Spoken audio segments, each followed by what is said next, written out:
ആകാശത്തെ താരങ്ങളെപ്പോലെ തിളങ്ങിയ ചരിത്രങ്ങളുടെ തീരദേശത്തിലാണ് ഈ കഥ തുടങ്ങുന്നത്. ടൈഗ്രിസും യൂഫ്രട്ടീസും എന്ന രണ്ട് നിത്യഹരിത നദികൾ ചേർന്ന് ഒരു നീണ്ട നദീതടം സൃഷ്ടിച്ചപ്പോഴാണ് മനുഷ്യർ ആദ്യം അവിടെ കാലെടുത്തുവെച്ചത്. രണ്ട് നദികൾക്കിടയിലുള്ള നാട് എന്നർത്ഥം വരുന്ന മെസൊപ്പൊട്ടേമിയ എന്നറിയപ്പെട്ട ഈ ഫലഭൂയിഷ്ടമായ പ്രദേശം മാനവരാശിയുടെ കളിത്തൊട്ടിലായി മാറി. ബിസി ഏകദേശം 10,000 വർഷങ്ങൾക്ക് മുൻപേ തന്നെ നാടോടികളായ മനുഷ്യർ ഇവിടെയെത്തി വേട്ടയാടിയിരുന്നു. പിന്നീട് ബിസി 7000ഓടെ കൃഷി ആരംഭിച്ചതോടെ അവർ നദിക്കരകളിൽ സ്ഥിരതാമസമാക്കി. സമൃദ്ധമായ ജലവും കാലാകാലങ്ങളിൽ നദികൾ ഒഴുക്കിക്കൊണ്ടുവന്നിരുന്ന ഫലഭൂയിഷ്ടമായ എക്കൽമണ്ണും കേവലം ജീവിതോപാധികൾക്കപ്പുറം പുതിയ ആശയങ്ങൾക്കും നാഗരികതയുടെ ഉയിർത്തെഴുന്നേൽപ്പിനും വഴിയൊരുക്കി. നമ്മുടെ കഥ ആരംഭിക്കുന്നത് ബിസി 4000ഓളം വർഷങ്ങൾക്ക് മുൻപ് ലോകത്തിലെ ആദ്യത്തെ നഗരരാഷ്ട്രങ്ങൾ സ്ഥാപിച്ച സുമേറിയന്മാരുടെ കാലഘട്ടത്തിലാണ്. ഉറൂക്ക്, ലഗാഷ്, ഉർ, നിപ്പൂർ, കിഷ് തുടങ്ങിയ പട്ടണരാജ്യങ്ങൾ ഓരോന്നും സ്വതന്ത്രമായ ഭരണസംവിധാനങ്ങളോടെ വളർന്നു. ഓരോ നഗരത്തിനും അതിന്റേതായ ദേവനും സിഗുറാത്തും മതപരമായ ഗോപുരമുണ്ടായിരുന്നു. ചക്രത്തിന്റെ കണ്ടുപിടുത്തം, ആദ്യത്തെ നിയമങ്ങൾ, കലണ്ടറുകൾ, സങ്കീർണമായ ജലസേചന കനാലുകൾ എന്നിവയെല്ലാം അവരുടെ സംഭാവനകളാണ്. സുമേറിയക്കാരുടെ ഏറ്റവും വലിയ കണ്ടുപിടുത്തം ക്യൂണിഫോം എന്ന എഴുത്തു സമ്പ്രദായമാണ്. കളിമൺ ഫലകങ്ങളിൽ ആപ്പിന്റെ ആകൃതിയിലുള്ള പ്രത്യേകതരം സ്റ്റൈലസ് ഉപയോഗിച്ച് അവർ ചിത്രലിപികൾ കൊത്തി. ഇത് വെറും എഴുത്തായിരുന്നില്ല, മനുഷ്യന്റെ ആശയവിനിമയ ചരിത്രത്തിലെ വിപ്ലവകരമായ കുതിപ്പായിരുന്നു. കച്ചവടരേഖകൾ, നിയമങ്ങൾ, മതഗ്രന്ഥങ്ങൾ, സാഹിത്യം എന്നിവയെല്ലാം അവർ എഴുതി രേഖപ്പെടുത്തി. അറിവിന്റെയും പാരമ്പര്യത്തിന്റെയും കൈമാറ്റം അങ്ങനെ പുതിയൊരു തലത്തിലേക്ക് മാറി. അവരുടെ സാഹിത്യ സംഭാവനകളിൽ ഏറ്റവും ശ്രദ്ധേയമാണ് ഗിൽഗമെഷ് ഇതിഹാസം. ഉറുക്കിലെ രാജാവായിരുന്ന ഗിൽഗമെഷിന്റെ വീരസാഹസിക കഥകളും ജീവിതം, മരണം, സൗഹൃദം, അനശ്വരത എന്നിവയെക്കുറിച്ചുള്ള ദാർശനികമായ അന്വേഷണങ്ങളും ഈ കാവ്യത്തിൽ അനാവരണം ചെയ്യുന്നു. ഇത് മനുഷ്യരാശിയുടെ ആദ്യത്തെ ഇതിഹാസങ്ങളിൽ ഒന്നായി കണക്കാക്കപ്പെടുന്നു. ഒപ്പം വേദനയുടെയും അതിജീവനത്തിന്റെയും ഒരു സങ്കടഗാഥയായി ഇന്നും നിലനിൽക്കുന്നു. സുമേറിയൻ നഗരരാഷ്ട്രങ്ങളുടെ ശബ്ദം അധികം നാളുകൾ നിലനിന്നില്ല. വടക്കുനിന്ന് ഉയർന്നുവന്ന സർഗോൺ ഓഫ് അക്കാഡ് എന്ന അക്കാഡിയൻ നേതാവ് മെസൊപ്പൊട്ടേമിയയുടെ ചരിത്രത്തിൽ ഒരു വഴിത്തിരിവായി. ഏകദേശം ബിസി 2334-ൽ അദ്ദേഹം ആദ്യമായി ഈ പ്രദേശത്തെ ഒരു കേന്ദ്രീകൃത സാമ്രാജ്യത്തിന് കീഴിൽ കൊണ്ടുവന്നു, അക്കാഡിയൻ സാമ്രാജ്യം. സുമേറിയൻ നഗരങ്ങളെ കീഴടക്കി.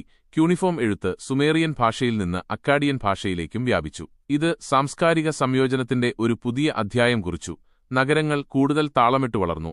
വാസ്തുവിദ്യയിലും കലയിലും പുതിയ ശൈലികൾ രൂപപ്പെട്ടു. ഈ സാമ്രാജ്യം ചുരുങ്ങിയ കാലം മാത്രമാണ് നിലനിന്നതെങ്കിലും ഭാവിയിലെ വലിയ സാമ്രാജ്യങ്ങൾക്ക് ഇത് വഴികാട്ടിയായി. അക്കാഡിയൻ സാമ്രാജ്യത്തിന്റെ തകർച്ചയ്ക്ക് ശേഷം ദക്ഷിണ മെസൊപ്പൊട്ടേമിയയിൽ ബാബിലോൺ എന്ന നഗരരാഷ്ട്രം ശക്തി പ്രാപിച്ചു. ബിസി 18-ാം നൂറ്റാണ്ടിൽ അധികാരത്തിൽ വന്ന ഹമ്മുറാബി എന്ന രാജാവ് ബാബിലോണിന്റെ സുവർണ കാലഘട്ടത്തിന് തുടക്കം കുറിച്ചു. അദ്ദേഹത്തിന്റെ ഏറ്റവും വലിയ സംഭാവന ഹമ്മുറാബിയുടെ നിയമസംഹിത ആയിരുന്നു. 282 നിയമങ്ങളുള്ള ഈ സംഹിതയിൽ കുടുംബബന്ധങ്ങൾ, കച്ചവടം, സ്വത്ത്, കുറ്റകൃത്യങ്ങൾ എന്നിവയെല്ലാം ഉൾപ്പെട്ടിരുന്നു. കണ്ണിന് കണ്ണ്, പല്ലിന് പല്ല് എന്ന തത്വം ഉൾക്കൊണ്ട ഈ നിയമങ്ങൾ സാമൂഹിക നീതിയും ശിക്ഷകളും വ്യക്തമായി നിർവചിച്ചു. ഭരണാധികാരികളും സാധാരണക്കാരും തമ്മിൽ ഒരു സമത്വഭാവം സൃഷ്ടിക്കാൻ ഈ നിയമങ്ങൾ സഹായിച്ചു. ഇത് ലോകത്തിലെ ആദ്യത്തെ സമ്പൂർണ്ണ നിയമസംഹിതകളിൽ ഒന്നായി കണക്കാക്കപ്പെടുന്നു. ബാബിലോൺ ജ്യോതിശാസ്ത്രത്തിലും ഗണിതത്തിലും വലിയ സംഭാവനകൾ നൽകി. അവർ ഗ്രഹങ്ങളെയും നക്ഷത്രങ്ങളെയും നിരീക്ഷിച്ച് കലണ്ടറുകൾ ഉണ്ടാക്കുകയും ഗ്രഹണങ്ങളെക്കുറിച്ച് പ്രവചിക്കുകയും ചെയ്തു. അകലെ വടക്കുനിന്ന് കൂടുതൽ കനിഞ്ഞുപോലെയുള്ള ഒരു ജനത അരങ്ങേറി, അസീറിയന്മാർ. ബിസി 9-ാം നൂറ്റാണ്ടോടെ അവർ മെസൊപ്പൊട്ടേമിയയുടെ ഭൂരിഭാഗം പ്രദേശങ്ങളും കീഴടക്കി. ഭയത്തിന്റെയും ക്രൂരതയുടെയും പേരിൽ കുപ്രസിദ്ധമായ ഒരു സൈനിക സാമ്രാജ്യം സ്ഥാപിച്ചു. അശൂർ, നൈനവെ തുടങ്ങിയ നഗരങ്ങൾ അവരുടെ ശക്തിയുടെയും ശാസ്ത്രപുരോഗതിയുടെയും കേന്ദ്രങ്ങളായി. അവർ ഭയത്തിലൂടെ ഭരണം നിലനിർത്തിയെങ്കിലും അറിവിന്റെയും കലയുടെയും തിളക്കവും അവിടെയുണ്ടായിരുന്നു. അസീറിയൻ രാജാക്കന്മാർ, പ്രത്യേകിച്ച് അഷുർബാനിപാൽ, ഗ്രന്ഥശാലകൾക്ക് വലിയ പ്രാധാന്യം നൽകി. നൈനവയിലെ അഷുർബാനിപാലിന്റെ ഗ്രന്ഥശാലയിൽ 10,000-കണക്കിന് കളിമൺ ഫലകങ്ങളുണ്ടായിരുന്നു. അതിൽ ഗിൽഗമെഷ് ഇതിഹാസം അടക്കമുള്ള സുമേറിയൻ അക്കാഡിയൻ സാഹിത്യവും ശാസ്ത്രീയ ഗ്രന്ഥങ്ങളും ഉൾപ്പെടുന്നു. ഇത് കിഴക്കിലെ പണ്ഡിതന്മാരെ ആകർഷിച്ചു. ഭീകരതയും അറിവിന്റെ സംരക്ഷണവും ഒരുമിച്ച് നിലനിന്ന ഈ കാലഘട്ടം ചരിത്രത്തിന്റെ ഒരു വിരോധാഭാസമാണ്. അസീറിയൻ സാമ്രാജ്യത്തിന്റെ തകർച്ചയ്ക്ക് ശേഷം ബാബിലോൺ വീണ്ടും പടിയിറങ്ങി. നെബുകദ്നേസർ രണ്ടാമൻ എന്ന ശക്തനായ രാജാവിന്റെ കീഴിൽ നവ ബാബിലോണിയൻ സാമ്രാജ്യം രൂപം കൊണ്ടു. അദ്ദേഹത്തിന്റെ ഭരണകാലത്ത് ബാബിലോൺ വീണ്ടും ചാരുതയിലേക്കുയർന്നു. പുരാതന ലോകത്തിലെ സപ്താത്ഭുതങ്ങളിൽ ഒന്നായ തൂങ്ങിക്കിടക്കുന്ന പൂന്തോട്ടങ്ങൾ അദ്ദേഹത്തിന്റെ കാലത്താണ് നിർമ്മിക്കപ്പെട്ടതെന്ന് വിശ്വസിക്കപ്പെടുന്നു. നഗരം മതത്തിന്റെയും ഭക്തിയുടെയും ശക്തിയുടെയും പ്രതീകമായി മാറി. എന്നാൽ അതേസമയം ബിസി 586-ൽ അദ്ദേഹം യഹൂദ ജനതയെ ജെറുസലേമിൽ നിന്ന് കീഴടക്കി ബാബിലോണിലേക്ക് പ്രവാസികളായി തള്ളിനീക്കി. ഇത് യഹൂദ ചരിത്രത്തിലെ ഒരു നിർണായക സംഭവമായിരുന്നു. കാലം താണ്ടിക്കടന്നപ്പോൾ ഈ ഭൂമി വിവിധ സാമ്രാജ്യങ്ങൾക്ക് കീഴിൽ മാറി മാറി വന്നു.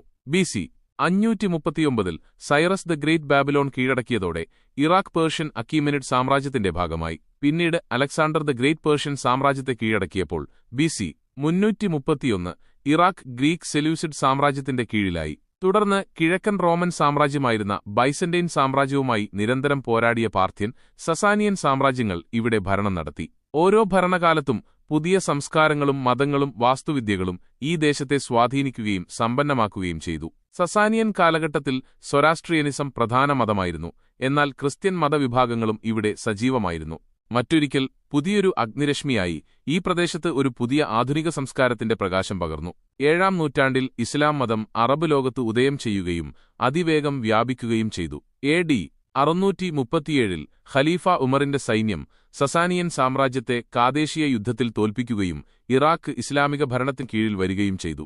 ഉമയ്യദ് ഖിലാഫത്തിന് ശേഷം AD 750 അബ്ബാസി ഖിലാഫത്ത് അധികാരത്തിൽ വരികയും AD 762 ബാഗ്ദാദ് അവരുടെ തലസ്ഥാനമായി സ്ഥാപിക്കുകയും ചെയ്തു. ബാഗ്ദാദ് അതിവേഗം അറബ് ലോകത്തിന്റെ മാത്രമല്ല, ലോകത്തിന്റെ തന്നെ വിജ്ഞാന നഗരിയായി മാറി. അൽ മാമൂൺ എന്ന ഖലീഫയുടെ ഭരണകാലത്ത് സ്ഥാപിച്ച ഹൗസ് ഓഫ് വിസ്ഡം, ബെയ്ത്ത് അൽ ഹിക്മ, ഗ്രീക്ക്, പേർഷ്യൻ, ഇന്ത്യൻ ശാസ്ത്രഗ്രന്ഥങ്ങൾ അറബിയിലേക്ക് വിവർത്തനം ചെയ്യാനുള്ള ഒരു മഹത്തായ കേന്ദ്രമായി മാറി. പണ്ഡിതന്മാരും ചിന്തകരും ബാഗ്ദാദിലേക്ക് ഒഴുകിയെത്തി. ഗണിതശാസ്ത്രജ്ഞനായ അൽ ഖാരിസ്മി, ബിഷഗ്വരനായ ഇബ്ന് സീന, തത്വചിന്തകനായ അൽ കിന്ദി തുടങ്ങിയ പ്രതിഭകൾ ഇവിടെ വികസിച്ചു. ജ്യോതിശാസ്ത്രം, ഗണിതം, പ്രത്യേകിച്ച് അൽഗോരിതം, അൽജിബ്ര എന്നിവയുടെ വികസനം, ഫിസിക്സ്, രസതന്ത്രം, വൈദ്യശാസ്ത്രം, ഭൂമിശാസ്ത്രം എന്നിവയെല്ലാം അതിന്റെ പുതിയ രൂപങ്ങളിലേക്ക് കടന്നു. യൂറോപ്പ് ഇരുണ്ട കാലഘട്ടത്തിലൂടെ കടന്നുപോകുമ്പോൾ ഇറാഖ് ഉൾപ്പെടെയുള്ള ഇസ്ലാമിക ലോകം അറിവിന്റെയും നാഗരികതയുടെയും വിളക്കുമാടമായി തിളങ്ങി. ഇസ്ലാമിക സുവർണ കാലഘട്ടത്തിന്റെ അവസാന നാളുകളിൽ അബ്ബാസിദ് ഖിലാഫത്ത് ദുർബലമാവുകയും പ്രാദേശിക ഭരണാധികാരികൾക്ക് കൂടുതൽ സ്വാധീനം ലഭിക്കുകയും ചെയ്തു. ഈ രാഷ്ട്രീയ അസ്ഥിരത ഒരു പുതിയ ഭീഷണിയുടെ വരവിനെ വിളിച്ചോതുന്നതായിരുന്നു. കിഴക്കൻ ഏഷ്യൻ പുൽമേടുകളിൽ നിന്ന് ഉയർന്നുവന്ന മംഗോൾ സാമ്രാജ്യം ചെങ്കിസ് ഖാന്റെ പിൻഗാമിയായ ഹുലാഗു ഖാന്റെ നേതൃത്വത്തിൽ പടിഞ്ഞാറൻ ഏഷ്യയിലേക്ക് അതിവേഗം മുന്നേറുകയായിരുന്നു. മംഗോളുകൾ തങ്ങളുടെ ശക്തിയുടെയും ഭീകരതയുടെയും പ്രതീകമായി പല നഗരങ്ങളെയും പൂർണ്ണമായും നശിപ്പിച്ചു.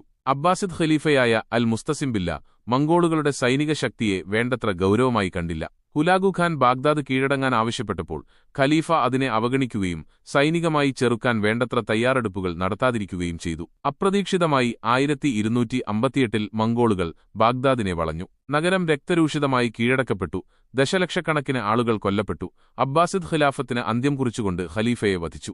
ഹൗസ് ഓഫ് വിസ്ഡം ഉൾപ്പെടെയുള്ള ഗ്രന്ഥശാലകൾ കത്തിച്ചാമ്പലായി. പുസ്തകങ്ങളുടെ മഷി ടൈഗ്രീസ് നദിയെ കറുപ്പിക്കാൻ മാത്രം ഉണ്ടായിരുന്നുവെന്ന് പറയപ്പെടുന്നു. അറിവിന്റെ ആഹാരശൃംഖല ഒരു നേരത്തേക്ക് തീരപ്പെട്ടു. ഇസ്ലാമിക ലോകത്തിന് ഇതൊരു കനത്ത ആഘാതമായിരുന്നു. മംഗോൾ ആക്രമണത്തിനുശേഷം ഇറാഖ് നൂറ്റാണ്ടുകളോളം സാംസ്കാരികവുമായ തകർച്ച നേരിട്ടു. മംഗോൾ ആക്രമണത്തിനുശേഷം ഇറാഖ് ഒരുപാട് പ്രാദേശിക ഭരണകൂടങ്ങൾക്ക് കീഴിലായി. പിന്നീട് 16-ാം നൂറ്റാണ്ടോടെ ഓട്ടോമൻ സാമ്രാജ്യം ഇറാഖിന്റെ ഭരണം പിടിച്ചെടുത്തു. ഏകദേശം 4 നൂറ്റാണ്ടോളം ഓട്ടോമൻ തുർക്കിഷ് ഭരണകൂടത്തിന്റെ കീഴിൽ ഇറാഖ് ഒരു പ്രവിശ്യയായി തുടർന്നു. ഓട്ടോമൻ ഭരണം അറബ് ജനതയെ പലപ്പോഴും വിഭജിക്കുകയും പ്രാദേശിക വികസനത്തിൽ ശ്രദ്ധ കുറയ്ക്കുകയും ചെയ്തു. സാമൂഹികവും സാമ്പത്തികവുമായ സമത്വമില്ലാതാകുമ്പോൾ ജനങ്ങളുടെ ദാഹവും പ്രകോപനവും പതിയെ വളർന്നു. ഈ കാലഘട്ടത്തിൽ രാഷ്ട്രീയ അസ്ഥിരതയും ഗോത്രവർഗ കലാപങ്ങളും പതിവായിരുന്നു. പ്രഥമ ലോകമഹായുദ്ധം 1914 മുതൽ 1918 വരെ അവസാനിച്ചപ്പോൾ ഓട്ടോമൻ സാമ്രാജ്യം തകരുകയും ഇറാഖ് ബ്രിട്ടീഷ് മാൻഡേറ്റിന് കീഴിൽ വരികയും ചെയ്തു. ബ്രിട്ടീഷുകാരുടെ പ്രധാന താത്പര്യങ്ങൾ ഈ പ്രദേശത്തെ വൻ എണ്ണശേഖരത്തിലും സുപ്രധാനമായ ഭൗമരാഷ്ട്രീയ സ്ഥാനത്തിലുമായിരുന്നു. ഫ്രാൻസുമായി ചേർന്ന് ബ്രിട്ടൻ, ഷിയ, സുന്നി, കുർദ് വംശജർ തിങ്ങിപ്പാർക്കുന്ന 3 ഓട്ടോമൻ പ്രവിശ്യകളെ കൂട്ടിച്ചേർത്ത് ഇന്നത്തെ ഇറാഖ് എന്ന ഏകീകൃത രാഷ്ട്രം രൂപീകരിച്ചു. 1921 ഫൈസൽ ഒന്നാമൻ എന്ന രാജാവ് ബ്രിട്ടന്റെ പിന്തുണയോടെ ഇറാഖിന്റെ ഭരണാധികാരിയായി നിയുക്തനായി. എന്നാൽ ബ്രിട്ടീഷ് ഉദ്യോഗസ്ഥരും സൈനികരും ഭരണകൂടത്തിൽ ശക്തമായി നിലനിന്നു. ഇത് ഇറാഖി ദേശീയവാദികൾക്കിടയിൽ വലിയ അതൃപ്തിയുണ്ടാക്കി. 1932 ഇറാഖ് സ്വതന്ത്ര പരമാധികാര രാഷ്ട്രമായി പ്രഖ്യാപിക്കപ്പെട്ടു. എങ്കിലും രാഷ്ട്രീയ അസ്ഥിരത ഒരു ശാപമായി ഈ നാടിനെ വേട്ടയാടി. തുടർച്ചയായ സൈനിക അട്ടിമറികൾക്കും രാഷ്ട്രീയ സംഘർഷങ്ങൾക്കും ഇറാഖ് സാക്ഷ്യം വഹിച്ചു. 1958 ഒരു സൈനിക വിപ്ലവം രാജവാഴ്ചയെ അട്ടിമറിച്ച് ഇറാഖിനെ ഒരു റിപ്പബ്ലിക്കായി പ്രഖ്യാപിച്ചു. എന്നിട്ടും സമാധാനം ഒരു വിദൂര സ്വപ്നമായി തുടർന്നു. 1968 ബാത്ത് പാർട്ടി അധികാരത്തിൽ വന്നു. 1979 സദ്ദാം ഹുസൈൻ ഇറാഖിന്റെ പ്രസിഡന്റായി. അദ്ദേഹത്തിന്റെ ഭരണത്തിൻ കീഴിൽ ഇറാഖ് വലിയ സാമ്പത്തിക വളർച്ച നേടി. എണ്ണസമ്പത്ത് രാജ്യത്തെ ശക്തമാക്കി. എന്നാൽ അദ്ദേഹത്തിന്റെ സ്വേച്ഛാധിപത്യപരമായ ഭരണം, മനുഷ്യാവകാശ ലംഘനങ്ങൾ, അടിച്ചമർത്തലുകൾ എന്നിവ രാജ്യത്ത് ഭയം സൃഷ്ടിച്ചു. പ്രത്യേകിച്ച് അൽ അൻഫാൽ കാമ്പയിനിലൂടെ ആയിരക്കണക്കിന് കുർദ് വംശജരെ കൂട്ടക്കൊല ചെയ്യുകയും രാസായുധങ്ങൾ ഉപയോഗിക്കുകയും ചെയ്തത് വലിയ വിമർശനങ്ങൾക്ക് കാരണമായി. അദ്ദേഹം അധികാരത്തിലെത്തിയ ശേഷം അയൽരാജ്യമായ ഇറാനുമായുള്ള വൈരാഗ്യത്തിൽ നിന്ന് ഒരു നീണ്ട യുദ്ധം 1980 മുതൽ 1988 വരെ ആരംഭിച്ചു. 8 വർഷത്തോളം നീണ്ട ഈ യുദ്ധം ഇരുനാടുകളിലെയും ജനതയെ വെട്ടിത്തെളിച്ചു. ദശലക്ഷക്കണക്കിന് ആളുകൾ കൊല്ലപ്പെടുകയോ അംഗവിഹീനരാക്കപ്പെടുകയോ ചെയ്തു. ആ സമാധാനത്തെപ്പറ്റി അവർ ആഗ്രഹിച്ചത് പ്രകോപിത ചിതകളെ മറക്കാനായിരിക്കും. യുദ്ധം ഇറാഖിന്റെ സമ്പദ്വ്യവസ്ഥയെ തകർക്കുകയും വലിയ കടബാധ്യതയിലേക്ക് തള്ളിവിടുകയും ചെയ്തു. സമ്മർദ്ദം ഒടുവിൽ കുവൈത്തിലെത്തി. 1990-ൽ സദ്ദാം കുവൈത്ത് അധിനിവേശം നടത്തി. ഈ ക്രമരഹിത നീക്കം അമേരിക്കയുടെയും സഖ്യരാജ്യങ്ങളുടെയും ഇടപെടലിന് കാരണമായി. 1991-ലെ ഒന്നാം ഗൾഫ് യുദ്ധത്തോടെ ഇറാഖ് പിൻവാങ്ങി. ഈ നീക്കം രാജ്യത്തെ ആഗോള വിമർശനം നേരിടേണ്ടതായും ഐക്യരാഷ്ട്രസഭയുടെ കടുത്ത ഉപരോധങ്ങൾക്കും വിധേയമാക്കി. പതിറ്റാണ്ടുകൾ നീണ്ട ഈ ഉപരോധങ്ങൾ രാജ്യത്തെ സാമ്പത്തികമായി തകർത്തു. മരുന്നില്ലാതായപ്പോൾ കുട്ടികൾ മരിച്ചു. ഭക്ഷ്യക്കിറ്റുകൾ എവിടെയായിരുന്നെന്ന് ഓർക്കാൻ പോലും കഴിയാതിരുന്ന ഒരു ജനത ദാരിദ്ര്യത്തിലേക്ക് കൂപ്പുകുത്തി. 2003-ൽ വീണ്ടും അമേരിക്കൻ സൈന്യം ഇറാഖിലേക്ക് കടന്നു. ഇറാഖ് യുദ്ധം. വൻ നാശകാരികളായ ആയുധങ്ങൾ, വെപ്പൺസ് ഓഫ് മാസ് ഡെസ്ട്രക്ഷൻ കൈവശമുണ്ടെന്ന ആരോപണങ്ങൾ ഉന്നയിച്ചായിരുന്നു അധിനിവേശം. സദ്ദാം ഹുസൈൻ ഭരണകൂടത്തെ അട്ടിമറിച്ചു. സദ്ദാം അറസ്റ്റിലായി. പിന്നീട് വിചാരണ ചെയ്യപ്പെട്ട് തൂക്കിലേറ്റപ്പെട്ടു. എന്നിരുന്നാലും സദ്ദാം ഹുസൈന്റെ പതനത്തിനുശേഷം ഇറാഖ് അതിരൂക്ഷമായ അരാജകത്വത്തിലേക്കും ആഭ്യന്തര സംഘർഷങ്ങളിലേക്കും നീങ്ങി. ഷിയ, സുന്നി, കുർദ് വിഭാഗങ്ങൾ തമ്മിലുള്ള കലാപങ്ങൾ, വിഘടനവാദ പ്രസ്ഥാനങ്ങൾ, അൽ ഖ്വയ്ദ പോലുള്ള തീവ്രവാദ സംഘടനകളുടെ വളർച്ച എന്നിവ ജനങ്ങൾക്കിടയിൽ ആഴത്തിൽ ഭയങ്ങളും നിരാശയും പടർത്തി. ഇറാഖിന്റെ പുനർനിർമ്മാണം ഒരു വലിയ വെല്ലുവിളിയായി മാറി. 2014-ൽ ISIS എന്ന ക്രൂരമായ ഭീകരസംഘടന ഇറാഖിന്റെ വലിയൊരു ഭാഗം, പ്രത്യേകിച്ച് മൊസൂൾ പോലുള്ള പ്രധാന നഗരങ്ങൾ പിടിച്ചെടുത്തു. അവർ ഖിലാഫത്ത് പ്രഖ്യാപിച്ചു. ലോകം വിറച്ചു. യാസിദി സ്ത്രീകളെയും ന്യൂനപക്ഷങ്ങളെയും അടക്കമുള്ളവരെ അടിമകളാക്കിയപ്പോഴും വംശഹത്യ നടത്തിയപ്പോഴും മനുഷ്യത്വം നമുക്കിടയിൽ എവിടെയാണെന്ന് ഒരു ചോദ്യമായി ഉയർന്നു. ഒരു വലിയ അന്താരാഷ്ട്ര സഖ്യത്തിന്റെ സഹായത്തോടെ ISIS ക്രമേണ തകർക്കപ്പെട്ടു. 2017ഓടെ മൊസൂൾ വീണ്ടെടുത്തു. പക്ഷേ ഒരിക്കൽ ഭരിച്ചതിന്റെയും ഭയപ്പെടുത്തിയതിന്റെയും കണ്ണുനിറയെ ഓർമ്മകളുമായി ജനങ്ങൾ മുന്നോട്ടു നോക്കുകയാണ്.